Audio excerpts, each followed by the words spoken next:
Bird, bird, bird, bird. Get him. Yeah! Ron Babe was right. Ron Babe was right.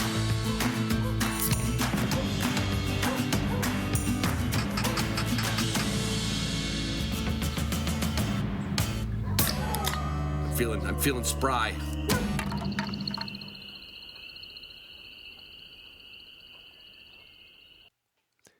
Hey everybody, it's Ron Bain with the Hunting Dog Podcast. It is Sunday, the 17th of October. If I was any more excited to be against the law, I am leaving next Friday for a grand, epic hunting trip. I'm starting to get those nights where I can't go to sleep because I can't think, did I pack everything? Did I do everything I needed to do? I don't know. This is one of them trips. I get a lot of trips, but this is a trip with some old friends and some new friends, and I just can't wait to get there. I have to thank my Patreon patrons. I'm going to probably, for those of you who listen religiously when it comes out, probably going to have to do the Patreon Zoom room on Wednesday night. I'm sorry. I'm going to have to, if you don't know what that is, if you're a Patreon patron, you can go there a lot of different ways. You can go to the website and all, who cares? Anyway, my Patreon patrons, we're going to have to do Wednesday night because Thursday night, I'm going to go to bed early because I'm going to get up at 4 o'clock in the morning on Friday, and I am going to take off for paradise. But I thank every one of you. And I also thank my title sponsor, Pike Gear. They're technical clothing for the upland hunter. They've got everything you need. And I strongly recommend the Tongass pants for every day, 7 days a week wearing. And if you're going to get into some tough stuff, look at the North Cut. You could do that too. Gunner Kennels and Food Crate. The Gunner Kennels loaded up for taffy. The Food Crate's loaded up. I've already got the Food Crate loaded with a week's worth of food. Basically a full bag of what? You know, Purina Pro Plan Sport. It's already, I was so geeked up. I'm like, well, I got an extra one. I'm just going to load it and load that into the truck. I got my Onyx map. I double-checked. Everything's working. And I actually talked with Ben Brannington from Onyx. And, besides, know where you stand, know where you've been, set a pin.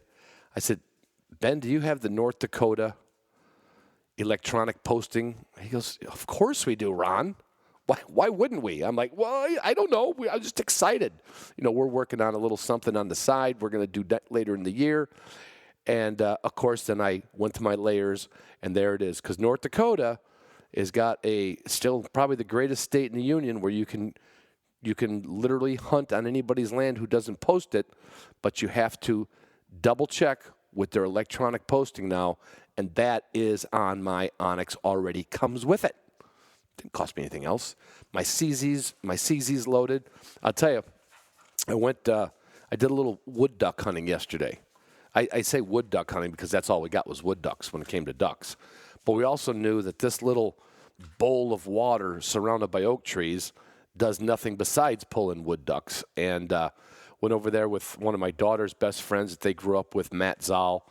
We went down there with some other people I know, and we just had an unbelievable morning. And little Taffy, picture this, little Taffy, she's never done a blind retrieve. So I brought her there just for a little learning. If she saw a duck splash down right in front of us, great, she can make a retrieve. And she actually did, but there were so many ducks coming, I didn't let her go. And then when I did let her go, she got a little confused. But a little while later, Matt was out in a kayak trying to get some ducks down, or recover some ducks that we had out in the water. And this was just this happens all the time. You always think you got to not move, you can't do anything. Matt's out there like a poke pole and standing up in a kayak trying to get to a little bog to pick up one of the ducks we shot.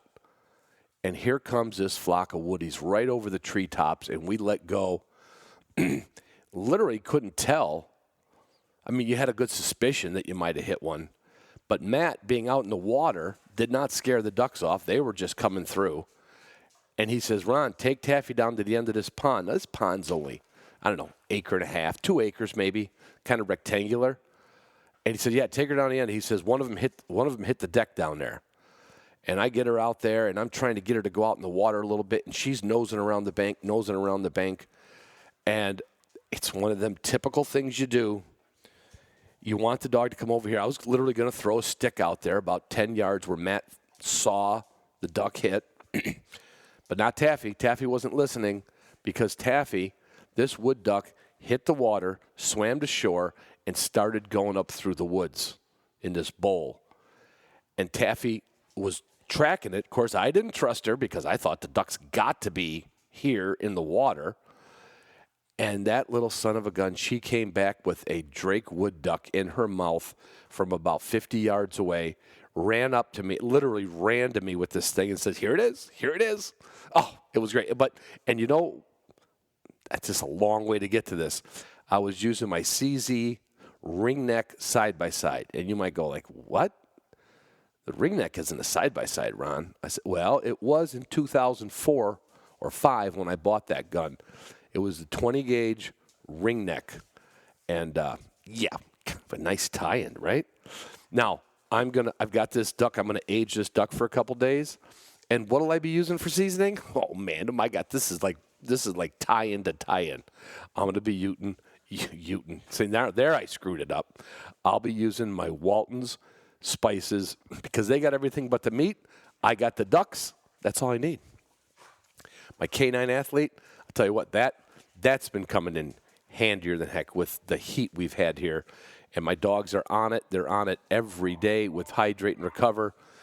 Oh, Bravo. Yeah, he's got he needs a new dog, okay?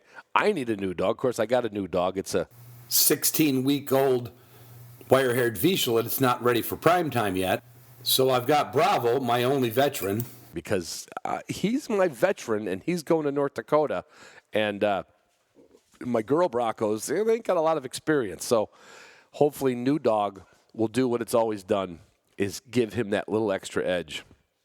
And we're going to have a ball out there. I cannot wait to go there. My Garmin's are charged up. I got so geeked up. I'm like, okay, where I'm going to go, you go to an outlet, and you got to plug in your chargers at night. 'Cause, you know, I used to have some battery-operated things, but you forget batteries, and you can say, well, if you're hunting remote, you're not going to be able to charge up. I'm not hunting that remote. We've got a farmhouse to stay in. I bought a little, what do you call it, one of those strips, you know. What do they call it, you know? Anyway, so I could plug in. I've already got that plugged into the wall. I've got 3 different Garmin's. I got 2 new cords from. I had to buy them too. I couldn't get them for free. I had to buy a couple for my Instinct watch. So my Garmin's are charged up. The Boss shot shells. We shot the 20-gauge 7s yesterday. That is what took down that Drake. I guarantee that's what took down the Drake. And we had a girl, Amanda, with us. My friend Craig Watson's girlfriend. She came with. And early in the morning, somebody sent me a text and said, Ron, do you have any 20-gauge non-tox? I'm like, it just so happens. I had some number 7 Boss. I'm telling you what. You think number 7 is not for ducks? Well, number 7 Boss is a duck slayer. I even gave a goose later in the day a little suppository with it that I think went all the way up to the heart. That's the only thing I can figure. This goose was not going down. It was touched. And I let one go up the backside, and that goose fell down. My Boss shotgun shells. W Hunting Supply. I told you last week. A listener wrote to me about a problem with their Garmin collar. And I said, you know what? It's hard for me to get somebody from Garmin to respond to you. I want you to get a hold of W Hunting Supply. If you look it up on the internet, it's DU, which is odd because you think of Ducks Unlimited. But DOUBLEU, the letter U, Hunting Supply. And those guys got a hold of Tierra, talked to her, wrote an email. She wrote me back, Ron, I can't thank you enough for putting me in touch with W. So when you need something, there you go. When you need your Garmin, when you need an extra collar, you know what? Just go there because you are not going to get any better service at all. My Slayer duck call, I did not have a wood duck call, so I can't tell you that I had it. And of course, I had to practice a little bit. You know what? I didn't have a wood duck whistle, so Slayer's got to get me a wood duck whistle. Because Michigan, right now, there is wood ducks aplenty. And Shooting Sportsman Magazine just came out. I told you, birds, dogs, people, places, guns. It's everything I'm all about. And my Pointer Traditions lanyards, my game carriers. You saw pictures of them on Instagram. If you haven't, go to my Instagram, and you'll see how we use them up in Alaska. And I brought them yesterday for hanging up. We ended up getting 3 geese. Once the ducks quit flying, there was a flock of 7 geese. And, I mean, I would have predicted there was no way they were coming in. In fact, at one point, they were kind of doing a low flyby. And I don't think they were committed. And Mr. Matt Zoll, my good friend, grew up with my daughters, best friend of my twin daughters. Him and I are hunting buddies to this day. And he said, take them. And everybody let go. And guess what? 7 geese flew away. But those 7 geese made about 3 or 4 more flybys up high. And I'm going, they ain't, you know, we gave them an education. They ain't coming in. There's no way they're coming in. And I'll be damned, we're sitting there kind of breaking up camp, getting ready to go out and just pick up decoys. And we hear geese coming. And from Matt's angle, he saw them geese. They weren't just coming for a flyby. They were losing altitude. They were, you know, catching the wind left and right, just dropping over the trees. And wham! That's when I gave him a boss suppository, at least one of them. And we got 3 geese and 3 wood ducks, all drakes. It was a wonderful day. Thanks to all my stuff. And a lot of it went actually into my deck storage system. They are not a sponsor, but you never know. Check it out. I love you guys. I love you girls. And I want you to know this episode. My bad. What am I supposed to also tell you about? The Upland Institute. It is really, really got a lot of traction. People are responding. People are finding that, you know what, even in mid-season, there's a little something I could do with my dog. And check it out. Go to Upland Institute. Check out the series. It's all complete now. You can get the complete package. It's the best deal you'll ever get in a dog trainer. Getting Justin McGrail with all the things we did, the whole course, the trained retrieve, foundation of fundamentals, and advanced bird work. Do that. You just go look at the commercials. Just look at the videos. There's 4 videos on the website. The intro, and there's a little video that accompanies every course. And if you don't want to make your dog a little bit better, well, then your friends probably want you to make your dog a little bit better. Okay? Yeah. This episode I recorded when I was up in Alaska. And this is a different episode. It's really just a little bit of an old guy, me, talking to a much older guy that could definitely old enough to be my dad. And he came on, and his daughter came up to me and she says, Ron, would you like to interview my dad? You know, he homesteaded this place in Alaska. His dad dragged the whole family in the 50s up to Alaska. Like, literally, dragged them. Not kicking and screaming, but just said, we're going to Alaska. And they went out to the Kenai Peninsula, and they homesteaded. And I'm telling you what, we talk about driving trucks. We talk about the weather. We talk a little bit about moose hunting. But I love getting a guy like this. You'll pick up some little pieces. It's just what conversations are all about. And when it's kind of like when an old guy or an old woman talks and tells a story, people listen, like that old E.F. Hutton commercial, you know. I hope you enjoy this episode. I enjoyed recording it, and I can't wait to give you a report from North Dakota. I cannot thank the Tachik family enough. That's Melvin Tachik is the person you're going to listen to. His daughter, his wife was there. The stories are from the heart and from the past. So, Come on. oh, there's a nice dog. Melvin. Melvin, how do I say the last name? Tachik. Tachik. It's T-A and chick. Tachik. Yeah. Tachik, just like it sounds. Yeah. Even I should be able to get that with a Chicago education. Melvin, you are a long time resident of Kenai, correct? What year did you get here? Well, you know, my granddaughter used to get on the radio show in the morning. Mm-hmm. And when John Davis would talk to her about when I came, Right. she'd tell, well, Kenai was just a little trickle of water. It wasn't near as big as it is now. Well, that's what she would tell him on the radio. So what year did you get here? 51. 51. Yep. Where did you come from? State of Washington, but I was born in Wisconsin until 47. Until 47. Yeah. Well, we weren't. I was right below you in Illinois, but in 47 I wasn't even around yet. What made you go to Alaska? What made you come?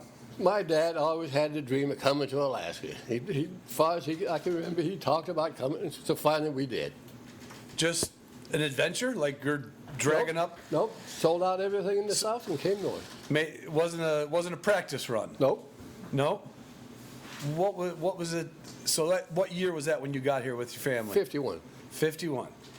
You were how old? Oh my goodness, that would 17. be 17 years old. What did you think of it? That was good in those days. That was good. I mean, were you hunting and everything back in Wisconsin? Were you? Yeah, we always did. So this the was family always did that. Right. What part of Wisconsin?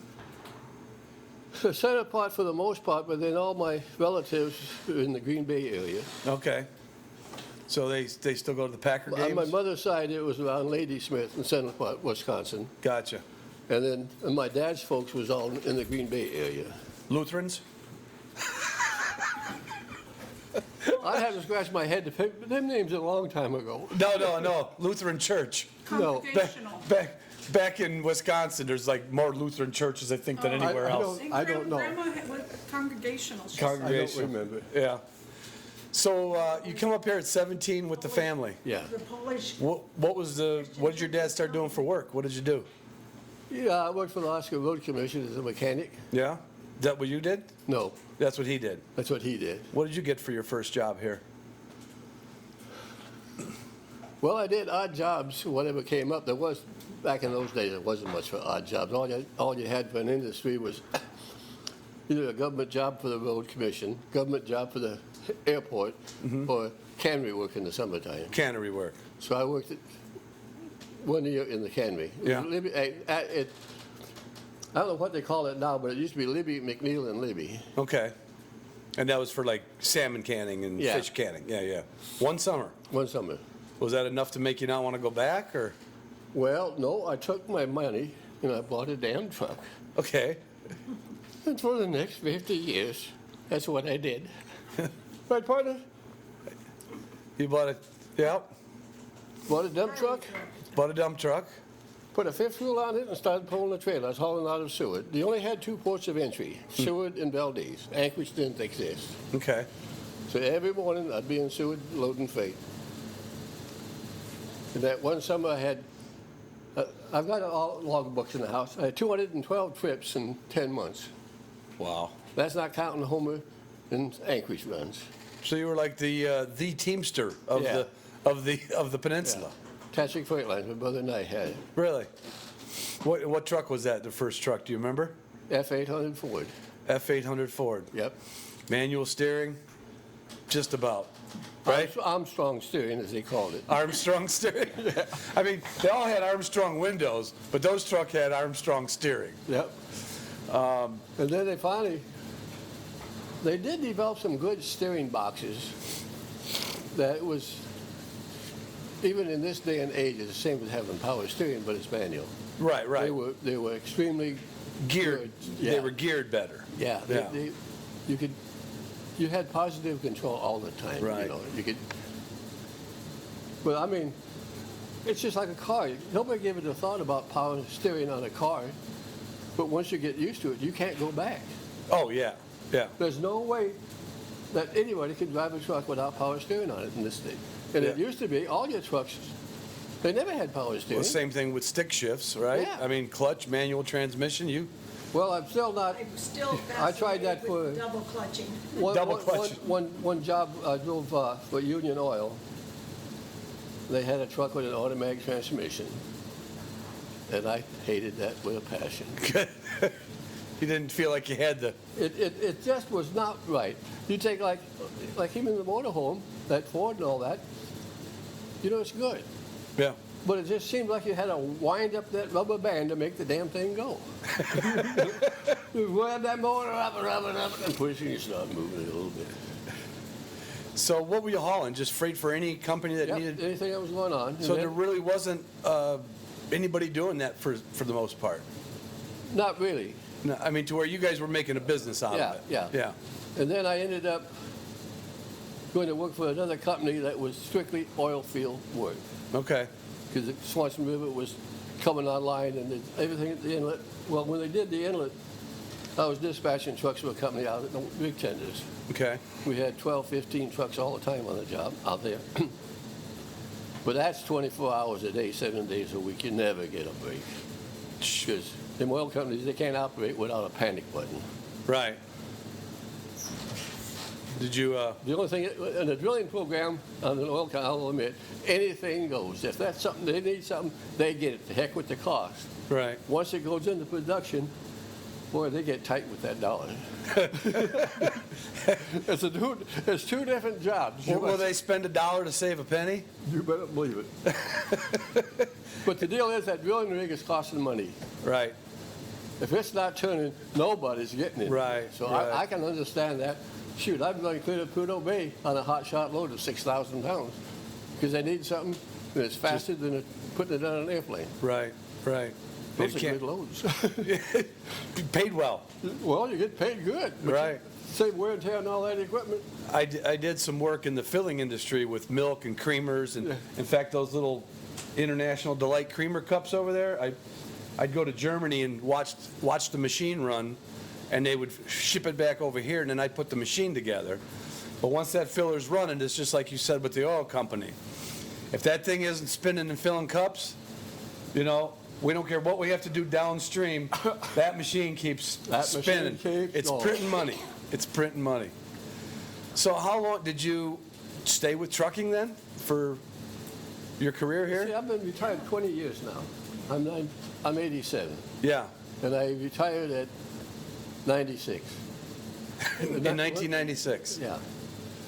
That's When I was a good 62. long. When That's I a was good, 62, I retired. so you sold the company. Well, no, I was out of that long time. Oh, you were out of the trucking. Yeah. Okay. No, the last job I worked for was Weaver Brothers, Okay. What was that capacity? What did you do? driver. Driver. Yeah. I wasn't going to go back to dispatching trucks or nothing like that. Right. You'd That rather whole be. job and working with Jim Doyle was, like I said, it was like on vacation. You know, I wasn't, most of them companies, if that truck can go out, you can go out. They don't Yeah. give a damn if you've just been on the road for 24 hours or what, you know. So Yeah. there again, keep that wheels turning. And Right. Jim and I had a good relationship. If I was in Anchorage in the evening, they had a load going north, I could take it, but they couldn't dispatch me. You know, that was the deal with Right. Jim. But I mean, I don't think I ever turned down a load. going north, you know. But I drove that one truck. He bought it. I shouldn't say that. His color, truck is painted toilet water blue. Okay. Toilet water blue. Yeah. Yeah. And he bought one. Had an Emerald paint job on it. I don't know if you're familiar with it. Emerald paint. Yeah. Yeah. Black and gold. Mm-hmm. So I wouldn't let him paint it. So he left it. I run that truck for 900,000 miles. Come to work one morning, it was a brand new one. Painted the same color.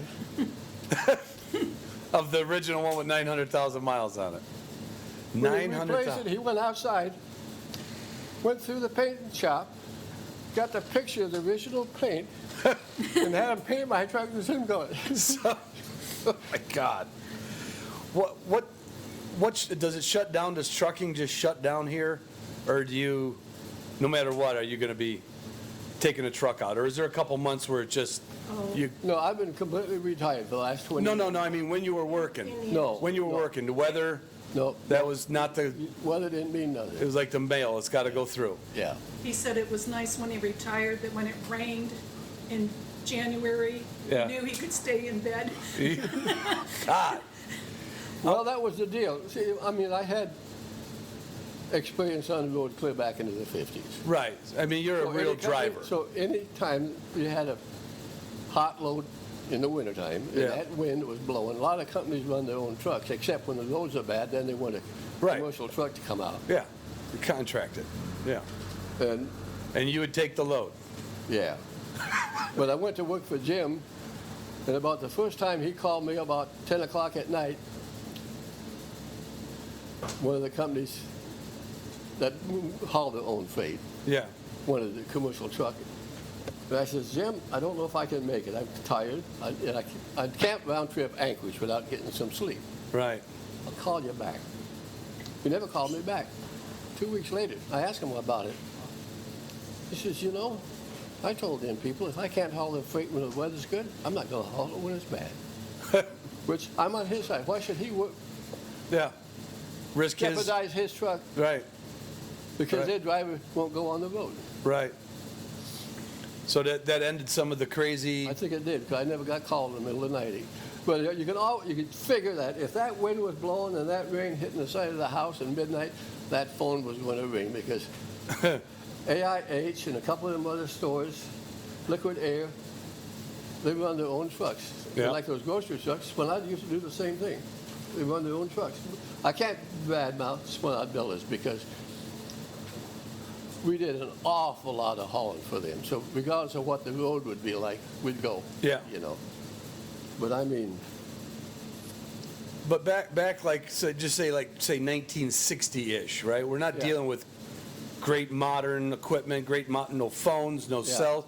So you take a haul from, right now they tell me like from here to Anchorage is about 3 hours. yeah, What was it back then? About the same. About the same? Yeah. Road was still good. yeah. Okay. After they got it all paved up into the 60s, they had everything paved. there. Okay. So it wasn't like the But haul row up. No, up until then, I'd say by 60, they had the road between here, all the peninsula and everything paved. Right. Right. They was trying to catch up with it. There was just a lot of work that had to be done. There was a lot of gravel roads that needed. Yeah, it was all gravel road. But when you started, gravel roads, right? Yeah. What was it? Did you ever? I would imagine you had to break with 900,000 miles. You had to spend a couple nights in the truck. A lot of nights in the A truck. lot of. But that's why they put a sleeper on it for you, see. Right. Right. But not in the ditch or not in the. No. Just I've never ditched one. never ditched Never one. banged one up. Really? Yeah. That's remarkable. And then, like I said, when I went to work for Weaver Brothers, by then my girls were getting pretty good size, Yeah. you know. So the first trip I made down into Canada, I took her with me, and I didn't turn in no expense tickets because he'll pay all my road expenses. And he asked me about it, and I said, well, I had her along, so I couldn't put her on my ticket. Right. You know what his answer was? But If I said she can ride in that truck, I'll pay the expense. That's a pretty good old boy. yeah. So, So now you can start hauling your daughters. go and my wife. Oh, your wives. They were big They enough to rode the take care truck of local themselves. at times. Okay. Local Yeah. job. Yeah, You know, yeah. Anchorage, that's about it. It was a treat to go Anchorage. go to work with Dad. Did you ever have to go on beyond Anchorage and up and up and up, or Oh, did you yeah, always? yeah. No, like I said, I had the choice when I was, like a lot of times in the evening, I'd take a load into Anchorage. They'd be shorter trucks. Okay. So I'd take a load onto Fairbanks. Okay. Most part, I would turn it at Fairbanks. Right. Because that's a good, actually, Fairbanks is an easy run. Is You it? know, it's 500 miles. It's a nice, easy run. Yeah. How many moose did you hit in your life? We're not talking this kind of stuff. Did you It ever? used to be- Did you ever bump into a moose? A lot of times, because a lot of times back in those days, between here and Cooper's Landing, you could count 100 moose along the road, Wow. How far is that from here? about 60 miles at the most. This is on the Ski Lac Loop in those days. Wow. That's like the whitetail in farm country in Michigan. Like, Yeah, I mean- they're just on every. So they're just out browsing on the. And there weren't enough cars for them to be road wise. Right. Right. No fences, obviously. No. Yeah. And I mean, well, I stood right here by the front of the door and counted 20 moose on the fields. Just right here. Yeah. Right. I mean, we used to have moose in the country. So I mean, There's more moose than people. Probably did. Probably did. Probably. 'Cause like I say, there's more streetlights in Salon than there were cars when I came here. What was the coming from Wisconsin? Wisconsin was a good hunting state back in the day. I mean, Well, I didn't hunt in Wisconsin, but I did in Washington. you did in Washington. Yeah, All right. hunted deer and elk there. Yeah. And then when you came up here, We got moose. we got moose. Yeah. And that's a chore. You try to shoot them as close as you can to the road, or you just chase them as far as you can? I've never hunted them. Basically, it wasn't as smart in those days as we are now. So when Okay. you shot it wherever you found it, then you packed it to the road. So you just figured it out. And then, as I got older, I figured I had it made when all I had to carry was a lead rope. Oh, okay. But now that I'm retired, Right. hydraulics got that beat all to hell. You went from. I got that loader in the forklift. So is that why you have horses? Because you had pack horses back in the day? Well, we use them for pack horses, but the kids rode Kids horses rode 'em all too. the time. Right.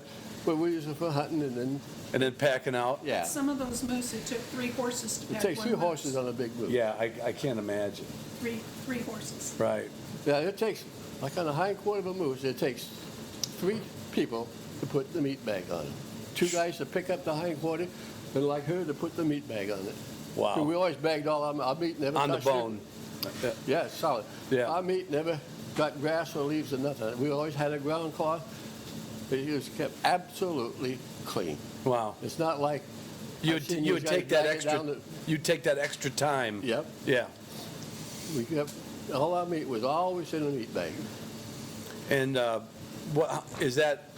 I always hear you, coming from the lower 48. We always hear the above a certain parallel, like the year. Let's say, did you get your moose yet? 'Cause that's like a real thing, right? That's your groceries for the winter, or Yeah, you know. yeah. Well, we hunted as a family. I had 4 brothers, a couple sisters, so I had grandkids and nephews and all that. We never tagged out. We always just, what we need in that corner is all your meat cutting equipment. Big meat saw, big meat grinder, and all that. And I Right. got it right around the corner was a walk-in cooler. Okay. So our meat, you could get one on the place here within an hour from the time you get it, it's hanging up in the cooler. Wow. We take care of it that fast. Wow. So everybody just comes in and all hands on Yeah, deck. the whole family gets together, and it's all taken care of as a family. Yeah. And that's all we do. It's when everybody gets what they figure. So if you needed 4 moose, you got 4 moose. we got both, and then call it quits, you know. Yeah, yeah. What's the furthest pack out before you got horses and then hydraulics? I don't. What was- I don't remember. It was But bad? I don't think it would be over half a mile. But that's a lot of way with. Well, I mean, what would you do? I mean, that's just drag it out on a sled or Nope. you pack it on the back. Yep. Pack it on your back. It was I don't like carrying 3 pheasants in my game bag in South Dakota. It gets a little heavy. Well, I'll tell you what. It gets heavy when the old man would cut that pack because he didn't make them any smaller than he had to. And once you got you up on your feet, you better not go down because you wasn't coming. Are up. you saying your old man was tougher than you? No. Oh, okay. He didn't have to be tough. He had meat. He had. See, that's good. What was this property like here when you got here? Actually, this was all burned over in the fire of 47. Okay. It burned from Hidden Creek. That's where it started. And we're in Friendly. it went- What is this? funny. Friendly River. Funny River. And it went clear to Casilla. Okay. And actually, this was all standing dead stuff. Just black standing dead, Yeah. like I saw the other day driving out town. Yeah. But they was building the road in, and my dad had some equipment on a couple cats on the job. Mm-hmm. So they run out of money. So it was only a matter of time before the money was appropriated to finish it. Right. So they come out here and we built an airstrip, because I had a plane. And then somehow or another, somebody came up with a cable about 300 feet long. So they took the 2 Oh, cats. I know where you're and going. They pulled everything down. With Yeah. stretching so then the they two- pulled the whole country down. They had a week. Everybody at Homestead out here, they pulled down. Then because it takes the root base out right with it when And you then, do it that way. waited in the wintertime, along toward spring, when the snow was wet, Yeah. and you had a 46A, it was just started pushing that stuff in a pile. Mm-hmm. Hot like a house. Just in wet snow, you could just walk up and build that sucker up. And then burn it later. You wait till the summertime when you get a nice hot day and the wind's blowing a little bit, you set it off. Set it off. Now, would you imagine doing that nowadays? No. The neighbor over here, he's passed on. When he did his fields, they shut down the airport in Kenai because of the smoke. They thought. Smoke interference. You know, I have a friend older friend of mine back in Michigan, and he worked on a road commission. Yeah. And he told me about that, and I didn't even believe it could happen, that they would take two big Caterpillar dozers and put a giant cable and a big weight on it, Big weight, and a motor block or anything to hold that center down. hold it down. Yeah. And then them trees, it just started getting like a domino effect. Sometimes the trees were knocking trees, and you could literally, like I think our Route 131 was done that way for many miles. But, so this area was homesteaded after a burn, but then basically was it all homesteaded around the same time? Because it all looks kind of late similar. 50s. Any of your family owned this property around here, or is this just No. yours? This is just yours? Yeah. But your brothers and sisters all stayed up here? Yep. Did they? Yep. How'd you get and I don't mean it like a funny answer, how did you get time to get a pilot's license? Or was it in Alaska you just buy a plane first and get the license later? I don't want to tell any secrets. You fly the plane, Okay? and nobody questions you. Because they don't pull you over in the air. No. So finally, after about 2 or 3 years, I took her and her out for Christmas. We rented a plane at the airport, done some flying there in Oklahoma, and got my ticket. Okay. But everybody just takes it for granted that you've got your license, Right. What kind of plane did you have? Cessna, I had a 140 and a 170. I didn't want a Super Cub because I had 4 brothers and a dad. Yeah. And they would have tried to get me to go in somewhere where I wasn't capable, and I knew that. Right. You didn't want to do river landings and stuff. You like a good I wasn't going to have something that they could talk me into doing something I couldn't handle. And, and unless you no tail dragger. it don't make no difference what kind of. Oh, really? Try and pace it or what. But this is where everybody gets into trouble. No more than they get.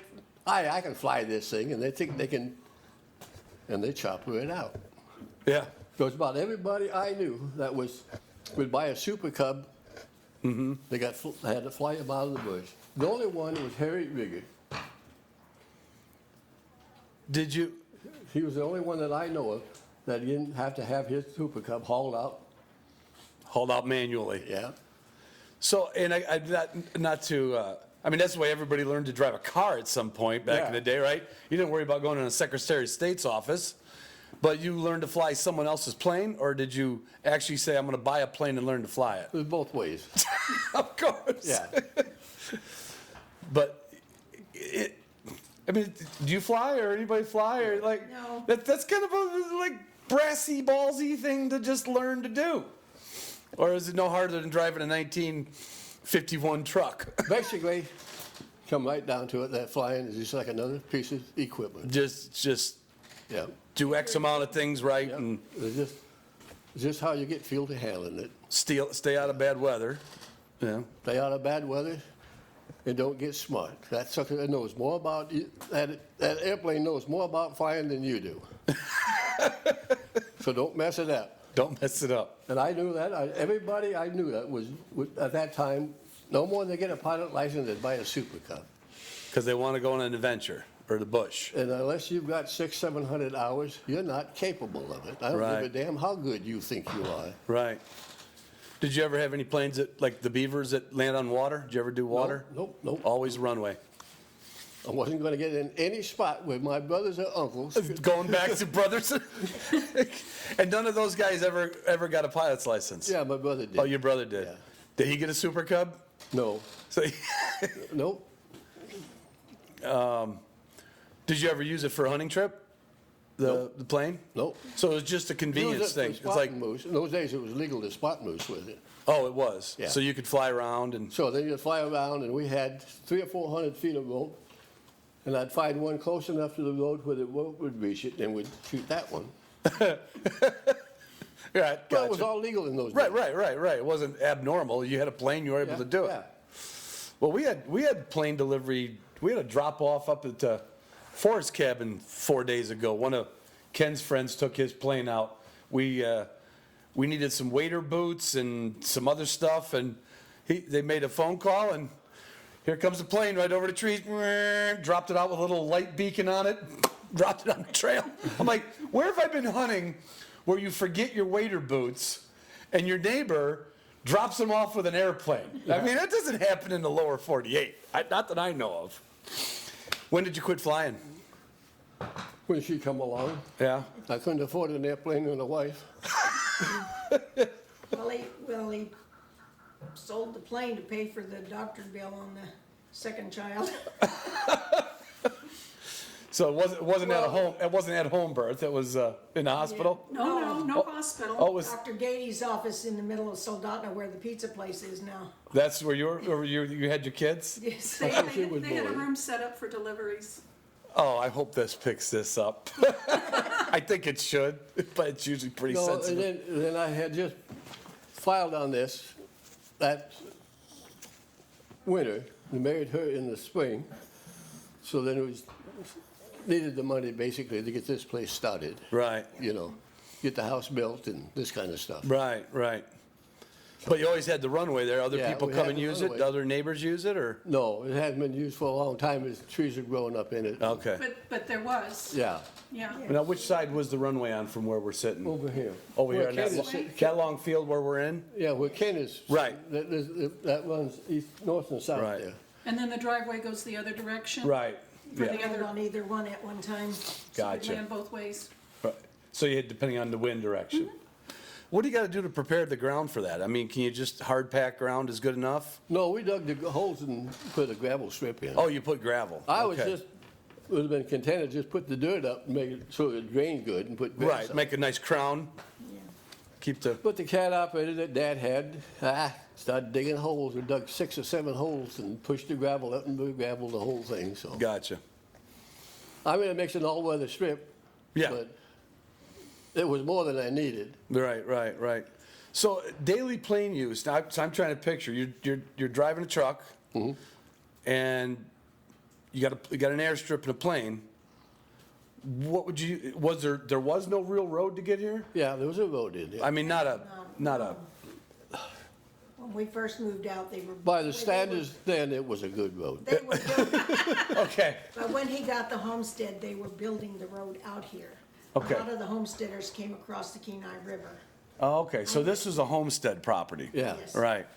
I mean, not the whole process, but the process is X amount of property and you have to improve it. Is Yeah. it kind of like it was in 1800s? The same, Yeah. You gotta- 160 acres, same.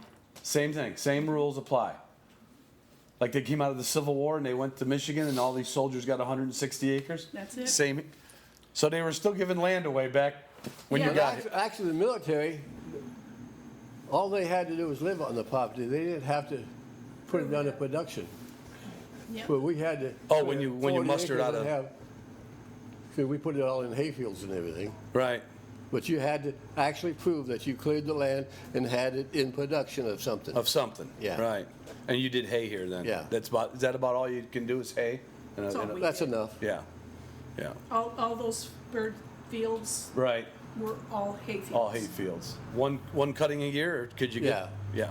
Actually, you get one Depends. cutting by August, last of August. You get real heavy dew at night. Right. Hard to dry. It's hard to dry.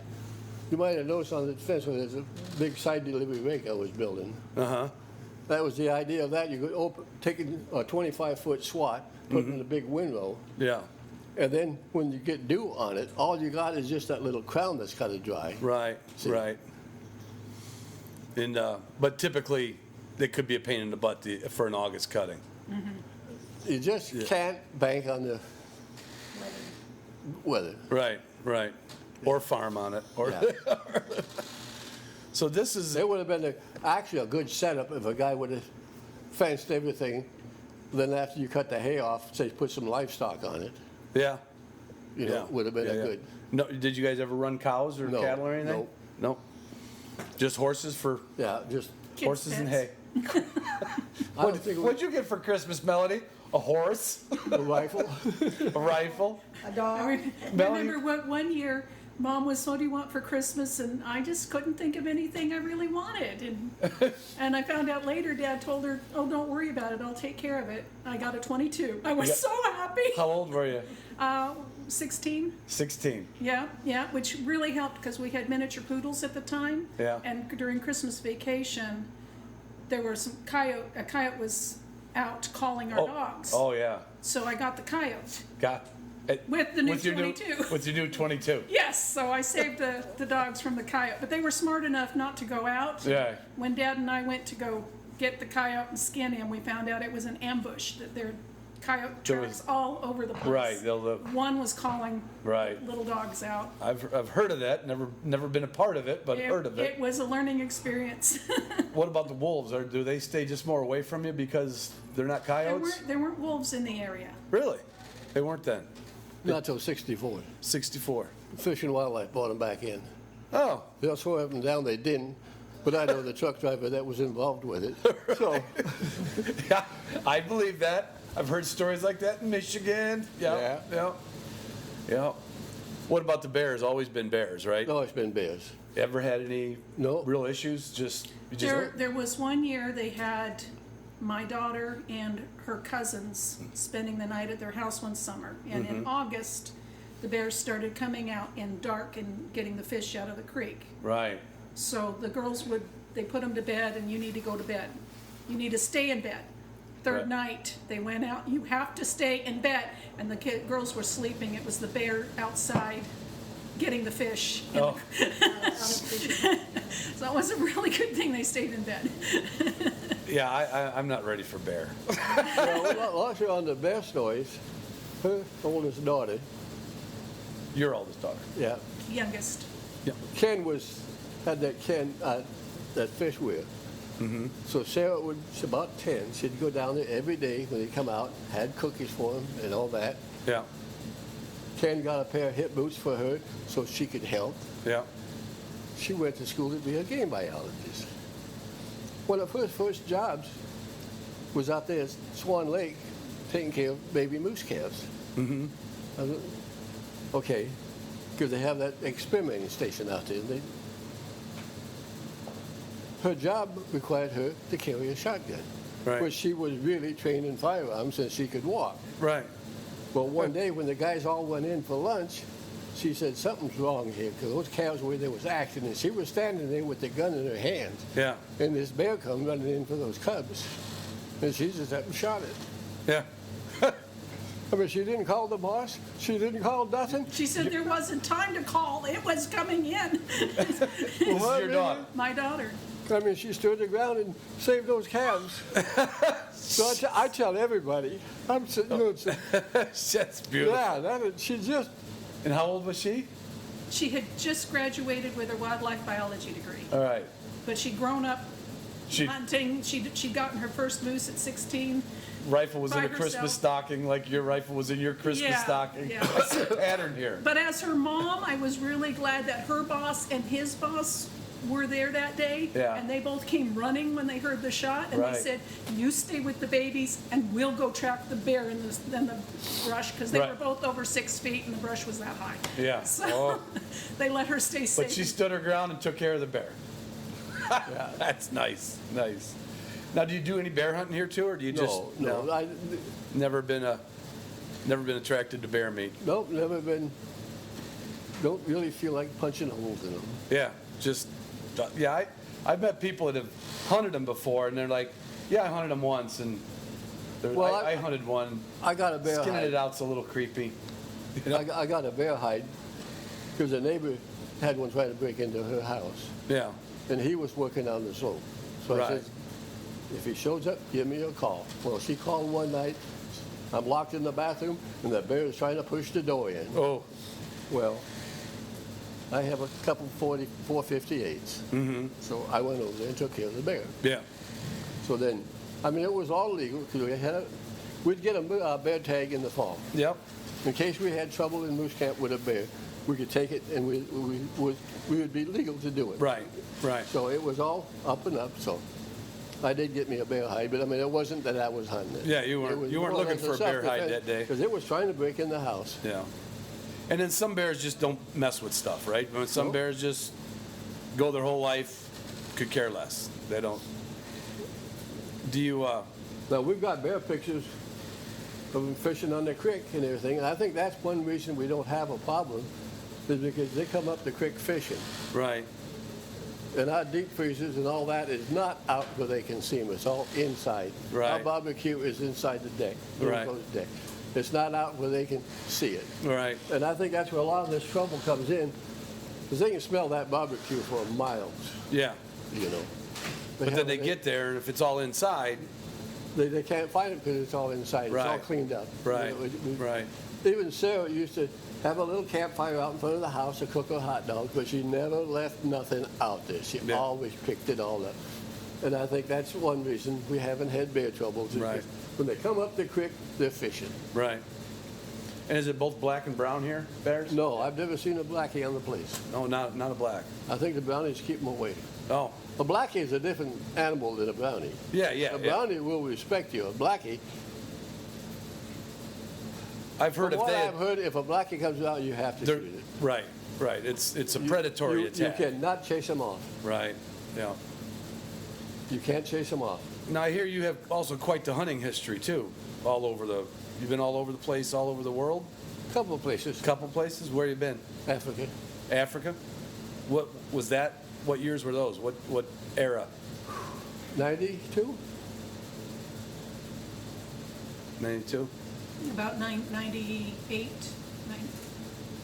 Travis. I didn't have the choice in it because Jim Doyle, Weaver Brothers, he was down there at the SCI convention. Mm-hmm. That's in February. He just called one night and says, pack your stuff, you're going to Africa. He did. Well, Dad, So then I go into the office Hey, a no, week or so don't tell later. that, Melvin. Huh? so He's recording that, So- don't tell that. he hadn't taken any vacation except for putting up hay and going moose hunting. Right. So no vacation time in Right. years. In years. So his boss says you're taking a vacation. You're taking a vacation, and it happens to be in Africa. Well, that's a good enough place. Yeah. What were you just going out for all the typical African game species? No, because I specified I wanted the lion, the leopard, and the buffalo, and I got all of those. Did you? Yeah. All into one trip? Two trips. Yeah, 2 trips. two trips, but I mean, we got game playing animals also, Right. you know. Right. But I mean, just shooting an antelope or something like that, there's nothing there, you know. Just Even though all the meat is salvaged and everything, yeah. the natives. It's not going to waste. Like Jim, he specified he wanted an elephant. He got an elephant. Now, I don't know how in the heck they do it, but they had natives coming in for 30 miles around for that meat before daylight. Really? They hiked all night long to get there, To bring home some elephant meat. to get some of that meat. Was that on a trip you were there when you got the elephant? Yeah. It's got to be But kind I of. mean, Yeah, you know, like I you're said- used to a moose, so a moose would scare me on the ground, and now you're seeing an elephant on the ground. well, I'll tell you what, after the first day, there wasn't even a piece of bloody grass. They cleaned up everything and took it off. Really? They didn't leave nothing behind. But Wow. like I said, before daylight, the natives was coming in from 20 and 30 miles away, Jeez. What part of Africa do you remember? Zimbabwe. Zimbabwe. But I mean, how in the heck? It's not like they all They had. got some way of communicating. There wasn't cell phones. No, not then. There Might wasn't- have been drums. Who knows? I don't know. I don't know. Maybe not in the 90s. That was a Tarzan movie I saw back with Johnny Weissmuller. Yeah, but what I mean is, they had some way of doing it. Yeah. So, farming here always, well, hay farming is if everything's going right, you got to keep your equipment running. Yeah. It's more than the planting. You got to plant the right field, and it'll grow for a few years without worrying about it. But did you put the kids to work on the hay fields too? Yep, Yep. driving tractor and the whole business. Small bale or round bale? That time it was small bales. Small bales. So somebody pitched a few bales onto some trailers back in the day. Yeah, Yeah. yeah. It was, Well, out there in the field, you'll know there's a bale picker to pick them off the ground with. Yeah. That cuts out He- most of the work. Right. he had to invent some things to make it easier because 50-pound bales for little girls were kind of hard. Yeah, yeah. You could kind of roll them and stack maybe, but not so much pitch them up there. One year, he hooked the baler directly to the wagon, so it came from the bale, and my sister, who's smaller than me, was pulling him over. Yeah. And one of my cousins said, "Hey, get out of my way," and she's like, "Nope, this is my dad's field and you're not pushing me out of my job. That was all she could do, was to scooch it over. Well, even, I got that picture of the house, Sarah, she was about 4 or 5. Biggest grin on her face you ever saw trying to move one of those bales. So now you got hay storage, or did you just tarp it up? No, that's what that big building is. That was for hay? Now Right. it's for sewing the motor home in and everything else. Right. Do you guys get out of here for winter? I know that sounds like an odd question. Is 12 months a year, or do you Nope, we just stay here. stay here? After I retired, she wanted the motor home so we could do some traveling. Right. So we'd take a couple of the grandkids Yeah. along about the last of March and go outside for How far? for 6 weeks. Yeah, just going on. Oklahoma and Oh, go all the California, way. where the other grandparents were. Yeah. And we'd take 2 of the kids and we'd be gone for a month to 6 weeks. Yeah. But now they're all grown. They're all grown and married now. Oh, that happens. Yeah, that happened. Yeah. Well, we have 2 great-grandsons. 2 great-grandsons. I just got my first regular grandsons. I'm not there for a great yet. Great, yeah. What about hunting these days? You do any more hunting, or just enough for the family shoots a moose or 2 for meat, or? That tower, Yeah, that's where I hunt from. that's your tower. Get up there in the I morning. thought that was the control tower from the landing strip. That's Could be that. That's kind of a rough moose stand because you get up there in the morning, pretty soon you hear a little noise, get your rope, pull your coffee pot up, yeah. and you're doing it. I mean, it's really tough. Right. You got a swivel chair you can kind of scoot around there on. But I got a bunk up there that I sit on, an electric heater, so I keep everything Nice and I warm. mean, it's rough. It's- Right. it's- Right. But how long have you been using that control tower for moose hunting? I think it went up in 35 like or 40 97. years? Well, Travis, When did we put that up there? Travis was, 5 when you put it up. yeah, he was, So you got a brother 97. too. Yes. You got a brother, nope, That's I have her 2 son. sisters. 2 sisters. Yep, poor dad had to do this place with, I got Just 3 sisters. daughters myself, but I did not homestead. You know? And darn glad I had 3 daughters. They still take care of me today. Well, I can't complain. They did their share of work because, like I said, this was all fire kill. So no matter how you try to push it up, you got broken pieces on the field. Yeah. And I mean, they spent days and days and days just picking up dead sticks. Yeah. It's just like some of those fields in Wisconsin that's all rock. Every spring you go out there and pick up a couple of dump trucks load of rocks. You're right. They just keep I coming can up to remember that on my grandfather's farm when I was about this high. You're out there picking rocks. That is a good job. Boy, I mean, you can't imagine how exciting it is to spend a week picking rocks. without being sentenced by a judge. Yeah, I was sentenced by a judge. That was Dad. You or else, uncles and whatnot. but it was nice that he could pass on some of this training to the grandkids. Yeah. He built a metal hay wagon that he could use as scaffolding with the loader to get up and fix the roof and things. Right. And was gonna get it right square back down on the bed to put up hay. Mm-hmm.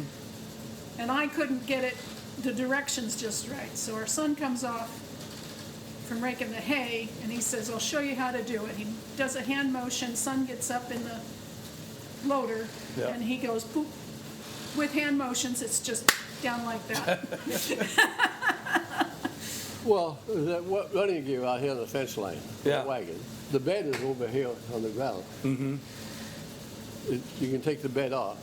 Well, I was just about done with it, and I thought, well, shoot, I put a couple of boots under it so I could pick it up with the loader. Right. So like in working on the roof of the buildings, hay sheds, I'd have a 8 by 20 platform Yeah. that you could not fall off from Right. because you got hay racks on 3 sides. Right. And boy, that was good for working on a roof with it. Yeah. When they built the house It's up like there. portable scaffolding. Yeah, Yeah. it is. Yeah. I did the same thing with the Well, I hay mean, wagon when I sited my house. I just dragged it around and dragged it around and dragged it around and worked my way down. Well, on that house with 2 stories, we used the loader to pick way up on it. Oh, yeah. Well, that's, But I mean, it should you can't fall off the roof. right. You can't fall off. Not without trying. Nope, you fall to that wagon bed. Yeah. That's a good system. You ever zero regrets for once your dad hauled you up here to? Did you ever think about?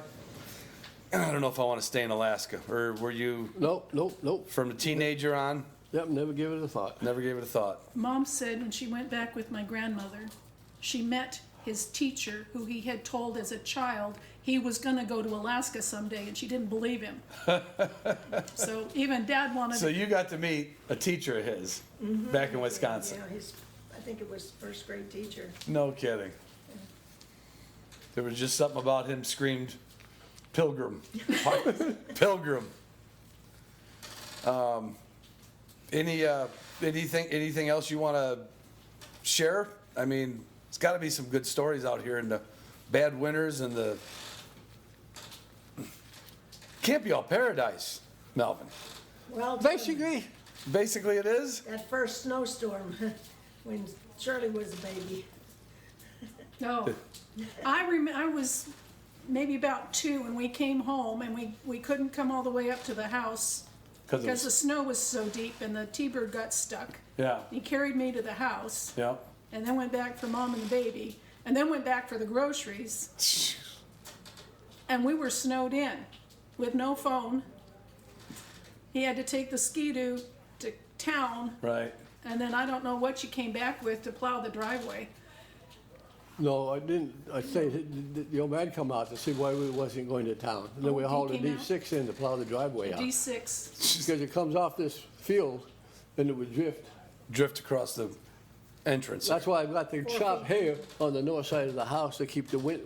We used to get winds like you couldn't believe, about 4 days of it. Really? I mean, even the plows had a hard time keeping the roads open. Wow. And we haven't had a wind like that in the wintertime for a long time. But I mean, you got drifted shut. Yeah. It blew. You need a load. The only way you're getting it out is with a loader. I would imagine. Well, Or we sprint. got all the equipment now, so we don't have to worry about it. We got the D7 sitting there. That's your bulldozer. What year is that bulldozer? Looks like an old 75. one. 75. There's no hours on it. Just It age. came off the pipeline. Just like you, no hours, just some It age. came off the pipeline. Oh, did it? And it was selling some of that stuff. Actually, it didn't come directly off the pipeline. Some miners stole it off the pipeline. Really? And then they found it again, took it into Fairbanks, and then Jim Doyle, he bought it. He was like my dad. If he went to an auction sale, he had to buy something. Right. Right. So he bought that 7. Then he hauled it down here. Then his brother is a contractor. Mm-hmm.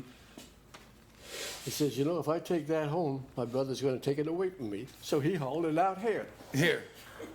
So I don't think I have burned 2 tanks full of fuel in it in the last 20 years. But still runs. Yeah, oh yeah. We put a new starter on it and fired it up the other day and had it going. It hadn't moved in 3 years because about 3 years I had it sitting here and I moved it out on the line over here to get it for the hunt here. Yeah. Well, then I ended up falling off the damn thing and broken some ribs. Did you really? Yeah, so it sat there for 3 years until just about a week ago. We fired it up the first time. 3 years. Need some warmth back. Put some more wood in the stove, yeah. So, Well, Melvin, I really appreciate you giving us a little history of Alaska. One of the. there's a screwdriver right there, Melanie. How long did they was homesteading always going on, or there was just still available land to homestead? This was the end of it. It was about the end of it. Yeah. Yeah. They called homesteading, but people got like 5-acre house lots. Right. So it wasn't Wasn't like the original Homestead Act. No. But this was part of This that. was. How goes it, John? Actually, they had a lot of different plants back in those days. Not just a homestead, but you could get an industrial lots, cabin sites, and all that kind of stuff, just like filing on it, so to speak. Right. Yeah. Well, listen, I'm going to stop this. I appreciate your time. Well, I do. And I'm sure some people will like to hear some stories about homesteading in Alaska. well, No regrets, right? what's that? No regrets. Nope, not a bit. Not a bit. 87 years old and still kicking. Like I said, I had 3 girls, and they was, if they would have had a brother, they would have killed him. Tried to keep up with him. Trying to keep up with his sisters. Yep. I don't think he'd have survived. So if you'd had a son, it would needed to be the first one. If it was the last one, he might have been thrown to the... Well, she didn't hold to tradition of having the son the first one. Right. Well, you know, I had that discussion with my wife. It's our fault. No, it's our fault. Yeah, that was always our fault. Somebody told me that we wasted our boys on our youth. I'm just saying. Well, I'm just saying, I've heard that term before. Well, tell him what you told Sarah when she asked how long you'd been here. And you told him about Moses. yeah, we was building fences one day. She's always inquisitive about the olden days. Yeah. She never shuts up. There's Yeah. some more stories here too. Right. But anyhow, we was building fences. She says, Dad, Grandpa, what about coming to Alaska? And I says, well, I was traveling with Moses when we were looking for the promised land. And when we come through here, I said, this is it, and I stopped. So guess what she told everybody Sunday in church? And the punchline, Moses would have said, I'm going to keep looking. This is too cold. And then I had him also, I was the one that trained John Wayne and Davy Crockett to be mountain men. So we watched that movie with the Searchers one night, and she watched it and we got done with it. She says, Grandpa, I didn't see you anywhere in those pictures. I said, well, who do you think was taking the pictures? Oh, okay. I'm the Searchers. I mean, I knew she was going to wake up someday, but but you know, kids live in an imaginary world anyway. Oh, yeah. Yeah. Doesn't hurt nothing. They'll figure it out later. Yeah. They'll figure it out later. All the girls hunt? Yep. Yep. Except Adriana wasn't. She was going to moose camp, but she wasn't too interested in the hunting. Adriana was the only one who really wasn't interested in actually in shooting. hunting. Right. But Sarah, But, actually, Sarah was only one of the grandkids and the nephews that got her first moose without having somebody backing her up. Yeah. There always was an adult. And that would have been Adriana's daughter. No, No, that's my youngest oh, sister, your Sarah. daughter. Your youngest sister. Okay. Yeah. Yeah, but other than yes. that, on the kids, there was always an adult backing them up the first time. Right. But she was, I was watching her from a half a mile away, Yeah. but she was on her own. On her own. Yep. But when we set up the moose, we've got the cutting saw at one end. Yep. And then the whole process ends with wrapping the meat. Right. And the kids start off learning their letters like HB for hamburger. Right. That's And how then you got your alphabet out here? Yeah. What was the school So- situation? So How'd you? one time, Adriana was working and she came late after we'd already started. Right. And there was no place for her down at the wrapping end of the table. And she was kind of crestfallen, there's no room for her. And Dad said, Grandpa says, here, sit next to me with a knife. And she was so elated, she made it to the head of the table with the knives. She's up at the butchering. Yeah. So she got to help trim the meat. She moved to the front of the line. She did, yeah. That was the state of a ride, because even though she wasn't actually hunting, she was always part of the process. Right. Oh, yeah, she It was was always a in it, but family she process. didn't have an interest in hunting. Yeah. Yeah. So, I mean, it wasn't pushed, you know, Right. that's what she wanted. That's cool. That's very cool. And the grandkids now? So they're just a year old, Okay. Yeah. or the great grandkids. The great grandkids, but yeah, all your kids. Yeah. That's a lot of history. It's a lot of moose. Now, Travis, How many moose you think over all these years? It's a lot of moose. There's got to be a name for a herd of moose, and it ain't mice. I don't know what it is, but well, Travis got his first moose when he was 10. He had his education class and all that. So he wanted to go moose. Yeah. The house is up on the North 40. yeah, I'm up in the tower. So he's going to go moose hunting with Grandpa. So I had a rifle up there for him. I watched him come from the house. He kicked every rock between here and there at least twice. just I'm watching 3 cows across the creek. Finally, he crawls up there. This is storybook. He crawls up in that tower and stands up, and that bull stood up in the grass on the other side. I didn't know it was there.